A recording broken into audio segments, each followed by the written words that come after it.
ஆண்டவராகிய இயேசு கிறிஸ்துவின் இனிய நாம் மையப்படுவதாக இந்த காலவேளையில் உங்களை சந்திப்பதில் ரொம்ப ரொம்ப சந்தோஷம். நீங்கள் எல்லாரும் சந்தோஷமாக இருக்கிறீங்க விசுவாசிக்கிறேன்.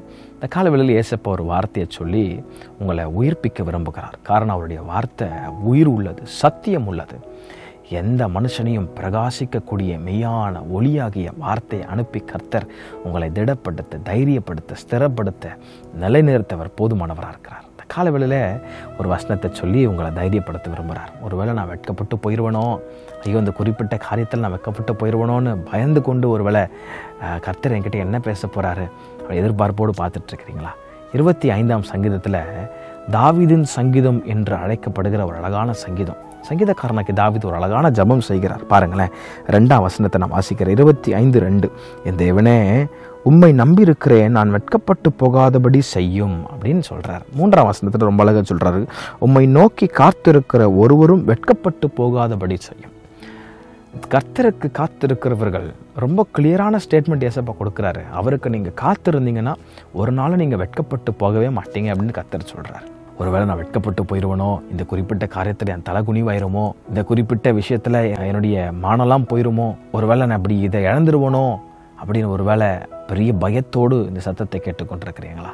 ஏசப்பா ரொம்ப அழகாக சொல்கிறார் பாருங்க, உம்மை நம்பி இருக்கிறவர்களை ஒருபோதும் வெட்கப்பட்டு போகாதபடி செய்யும். அப்போ யார் வெட்கப்பட்டு போக மாட்டாங்கன்னா, கர்த்தரை நம்பி இருக்கிறவங்க ஒரு நாள் வெட்கப்பட்டு போக மாட்டாங்க. நீங்கள் கர்த்தரை நம்புங்க. இன்றைக்கி உங்கள் நம்பிக்கை எதன் மேலே இருக்குது? இயேசு கிறிஸ்துவை உங்கள் நம்பிக்கையாய் கொண்டிருக்கிற மனுஷன் பாக்கியவான் என்று வேதம் எழுதியிருக்கிறதே. இயேசு கிறிஸ்துவாகிய கன்மலையின் மேல் உங்கள் வீடு கட்டப்பட்டிருக்குன்னு சொன்னால், அந்த நம்பிக்கை கட்டப்பட்டிருக்குன்னு சொன்னால், எவ்வளோ விதமான ஃபோர்ஸாக புயல் வந்து அடித்தாலும் அந்த வீடு ரொம்ப ஸ்ட்ராங்காக நிற்கும். காரணம், நீங்கள் எதன் மேலே கட்டப்பட்டிருக்கு தெரியுமா? உங்கள் வாழ்க்கை இயேசு கிறிஸ்துவின் மேல் கட்டப்பட்டிருக்கிற வாழ்க்கை ஒரு நாளும் சேதம் அடையவே அடையாது. ஒரு வேளை வெட்கப்பட்டு போயிடுவணும்னு பயப்படுறீங்களா? நீங்கள் வெட்கப்பட்டு போகாதபடி இருக்க வேண்டும் என்றால் நீங்கள் இயேசு கிறிஸ்துவை நீங்கள் நம்புங்கள். அதான் வசனம் சொல்லுது, என் தேவனே நான் உம்மை நம்பி இருக்கிறேன். இயேசு கிறிஸ்துவை நம்பினவர்கள் ஒரு நாள் வெட்கப்பட்டு போனதாக சரித்திரமே இல்லைங்க. ஆமாம், ஒரு நாள் நீங்கள் வெட்கப்பட்டு போக மாட்டீங்க. இந்த சத்தத்தை கேட்டுக்கொண்டிருக்கிற அன்பு உள்ளமே, நீங்கள் வெட்கப்பட்டு போவதில்லை. இந்த காலவேளையில் கர்த்தர் தீர்க்க தரிசனமாக சிலரோடு இடைப்பட்டு கொண்டிருக்கிறார். நீ வெட்கப்பட்டு போவதில்லை கர்த்தர்.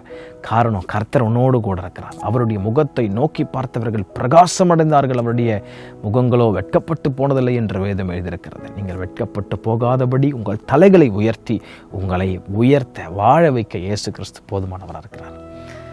ஆனால் என்னென்னா, இன்றைக்கி ஒரு தீர்மானம் எடுக்க போகிறோம். நான் உண்மை நம்புவேன்ப்பா, முழு மனதோடு உண்மை நம்புவாண்டவரே அப்படின்னு தீர்மானம் எடுத்து பாருங்கள். நீங்கள் வெட்கப்பட்டு போகாதபடி கர்த்தர் உங்களை ஆஸ்வதிக்க போதுமானவராக இருக்கிறார். கர்த்தர் தாமே உங்களை ஆஸ்வதிப்பாராக.